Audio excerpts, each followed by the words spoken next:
18,000 రూపాయల ధర పలికిన కేజీ పులస చేప. కేజీ 18,000 రూపాయల ధర పలికిందంటే పులస డిమాండ్ ఎలా ఉందో. ప్రస్తుత సీజన్లో ఇప్పటికే 2 సార్లు వరద పోటెత్తిన పులస చేపలు మాత్రం జాలర్లకు పెద్దగా చిక్కడం లేదు. గంగమ్మ ఈసారి తమకు పెద్దగా కనికరించడం లేదని జాలర్లు చెబుతున్నారు. అయితే పులస చేపల లభ్యత ఇంత కఠినంగా మారడంతో ప్రభుత్వం మత్స్యశాఖ ప్రత్యేక ఫోకస్ పెట్టాల్సిన ఆవశ్యకత కనిపిస్తోంది. పులస నలుసైపోయింది, అసలు దొరకడమే గగనమైపోయింది. గోదావరికి కొత్త నీరు. పులస మాత్రం పెద్దగా జాలర్ల వలలకు చిక్కడం లేదు.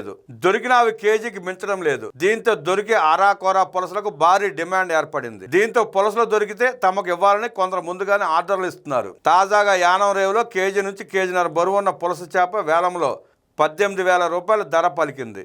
ఎంత రేటు పెట్టైనా సరే ఆలోచించకుండా చెల్లించి కొనుగోలు చేసేందుకు పులస ప్రియులంతా ముందుకు వస్తున్నారు. దీంతో వాటికి భారీ డిమాండ్ ఏర్పడింది. సముద్రంలో ఉండే వెలస చేపలు సంతానోత్పత్తి కోసం వలసపోతూ వర్షాకాలంలో గోదావరి వంటి మంచినీటి నదులకు ప్రవేశిస్తాయి. వరదల సమయంలో 100 కిలోమీటర్ల దూరం నుంచి ఎదురుకుంటూ వచ్చే ఈ చేపలు ఎర్రనీటిలోకి చేరిన తర్వాత పులసలుగా మారతాయి. ఎదురెదడం వల్లే వాటికి అంత టేస్ట్ వస్తుంది. వాటి ప్రత్యేక రుచికి డిమాండ్ పెరిగిన నేపథ్యంలో కొన్ని సంవత్సరాలుగా వేట యథేచ్ఛగా సాగింది. అయితే జల కాలుష్యం, గుడ్లు పెట్టక ముందే వేట జరగడం వల్ల లభ్యత స్పష్టంగా తగ్గిందని మత్స్యశాఖ అధికారులు చెబుతున్నారు.